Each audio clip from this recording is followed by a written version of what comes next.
Alright, so boom, check it. Now ain't that how every great story start out? Now why would mine be any different? These are the Chronicles of Mike Murphy. These are the Chronicles of Mike Murphy with your narrator, comedian Mike Murphy.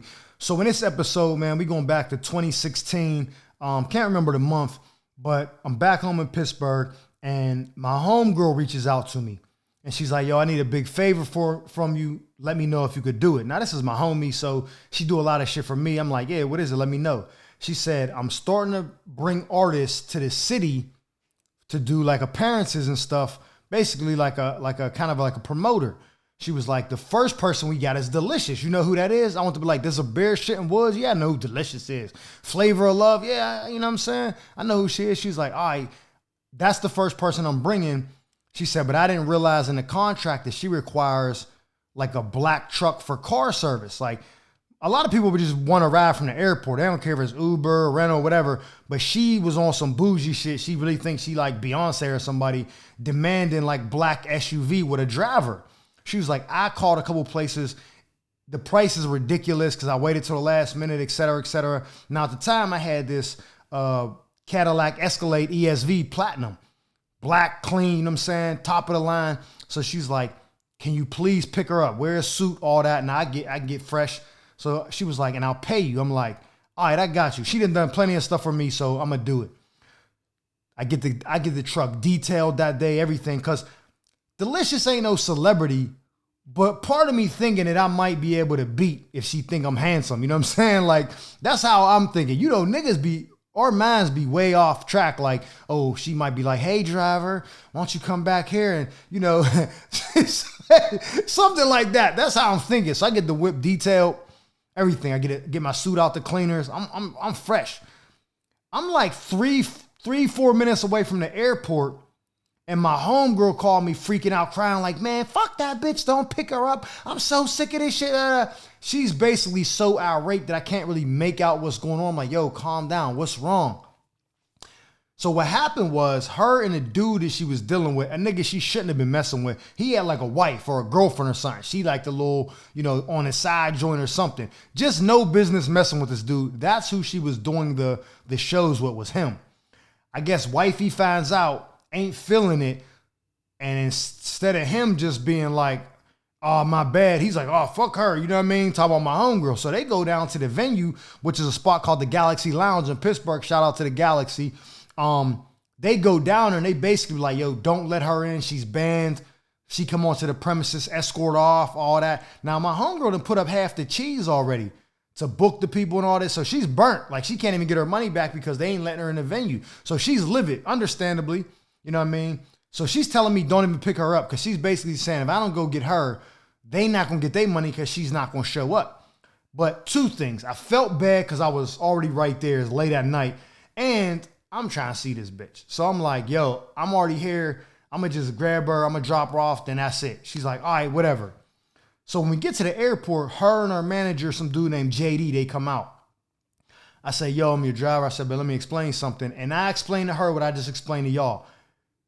My homegirl hired me. This is what happened. So out of common courtesy, I'm going to take y'all to the hotel. And they say, well, how about we just pay you for, you know, for the trip because we need a ride to the venue and all this. Like, we'll just take care of you. I'm like, all right, bet. Now, where I come from, I'm a man of my word. If you say you're going to do something, you're going to do it. We shook hands. We done. So I take Delicious to the hotel. Now, she had hired some local makeup artist. I think it was my homegirl Makeup by Bo. I think that's who did her makeup. I could be wrong, but she's in Atlanta now and she does a lot of celeb stuff. So she's popping. Go check her out. Shout out to my homegirl Makeup by Bo. I think she did the makeup and there was some girls there that did hair and they got Delicious right for the night. I'm outside waiting. She comes out and I remember I was trying to talk to her and she was kind of looking at me like, yo, you're the driver. Shut up. Don't speak to me. And I'm thinking like, hey, nah. Bitch, I'm a nigga from the hood that's doing you a favor. Don't talk to me like that. Like, I own businesses. I ain't no fucking chauffeur. Don't try to spin me like that. But I ain't say nothing. I just was like, all right, whatever. Take her to the spot. And on the way, she's like, yeah, so tell me about the place we're going. Now, if you're from Pittsburgh, you know the Galaxy is in Homewood. I'm going to keep it 100. Homewood is one, if not, you know, the worst neighborhood in the city. That and probably Manchester. Them is probably the top 2 for worst places to be in Pittsburgh as far as living. It's crazy there. So she's like, I heard it's an upscale place. I said, who told you that? Ain't nothing upscale about it. You might get scaled up in there. You know what I'm saying? She's like, are you serious? I'm like, man, that's the hood. I mean, I ain't saying you ain't safe, but it ain't no upscale place. She was like, all right, well, I got to get my money. I take her to the venue. I'm outside waiting. She's like, I'm only going to be here, I think, 2 hours. I said, all right, well, I'll come back and get you. She's like, nah, don't leave. Stay out here and wait in case something happens. I'm like, cool. So I wait for her and dude come out or whatever. They get in the truck. She's like, yo, can you please do me a favor? I'm starving. Is there like an IHOP open? I say, yeah, there's one kind of on the way to the hotel. I take her to the IHOP. Now she being more friendly because she know, I'm holding her down. She's like, yo, you want something from the IHOP? I'm like, no, I'm good. Thank you. She's like, all right. Her manager run in and go get it. Now the whole time me and her talking, she cool as hell now. He come back with the food, get in the whip. I drop him off at the hotel. I say, yo, bro, send me the flight itinerary so I know what time to be at the hotel to take you to the airport in the morning. He's like, bet I got you. So he texts me the flight itinerary in the morning. When I wake up, I look at it. I'm like, oh, this dude got a flight out of Philadelphia. I don't know why people be thinking that Philadelphia is the only place in Pennsylvania, but I'm like, bro, that's not the only city. So I hit him like, bro, this is out of Philly. That's 4.5, 5 hours away. You in Pittsburgh. He's like, oh, shit, I'm going to call you back, bro. Let me call the airline and fix it. I'm like, cool.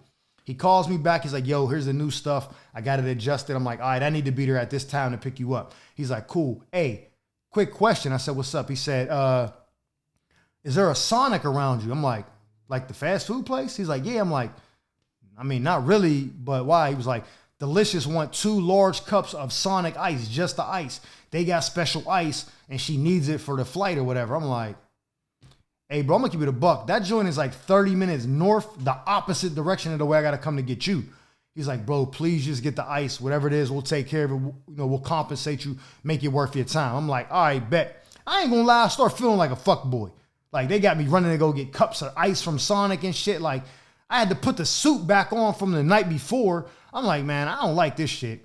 Anyways, I go get the ice. I go pick them up.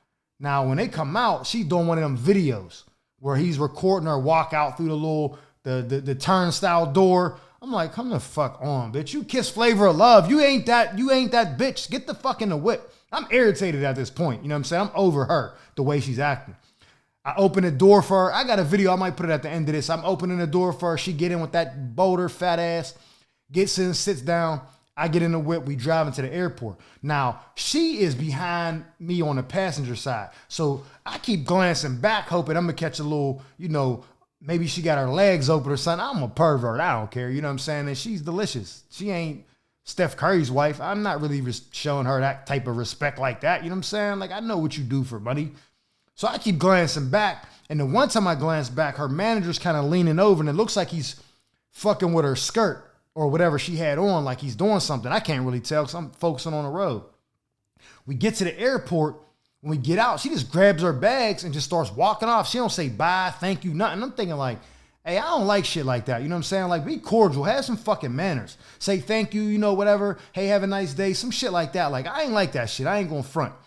So JD get his stuff. I'm like, all right, what's up, bro? He's like, yeah, good look, man. I'm like, yo, we gonna settle up with the, with the money or whatever. He like, oh, bro, I ain't the one that really booked you. You got to talk to your homegirl, like, you know what I mean? I'm like, what? I'm like, nah, I talked to you, and you said, he was like, bro, I got you locked in, though. Next time we come to Pittsburgh, I'm definitely gonna hit you, and we gonna use your services. I'm like, no, the fuck you ain't. Like, I want to rumble the nigga right there. You know what I'm saying? Like, yo, don't be on no hoe shit, bro. But that's my fault because I should have got the money up front, or at least half. He basically like, nigga, what do we look like paying you when we got paid to come here? That ain't how it work. Take that up with your peoples.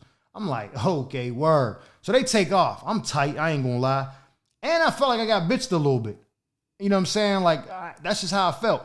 So when I go in the back seat of my car, I see all these little bloody like napkin patches like gauze on the floor. I'm like, what the fuck? So I do a little research. I think she got a little touch up on the ass shots in the hotel, and they put like the little toilet paper on to stop the bleeding. And she left them shits in my car. I'm like, hey, yo, this bitch is crazy as fuck. So Delicious or JD, if you ever see this, y'all owe me money for the motherfucking services I provided. And I know you got ass shot touch-ups in the hotel because you left your bloody gauze in my Escalade. Bum ass bitch. Nah, you know what? Keep the money. I'm putting you out there. I don't give a fuck. I'm putting you out there. I hope you see this shit and you be embarrassed about the way you acted. Fuck you think you is. Anyways, that's my story about how I got spun all crazy by Delicious and her manager and didn't get my bread for being a chauffeur for the weekend. Until next time, these are the Chronicles of Mike Murphy.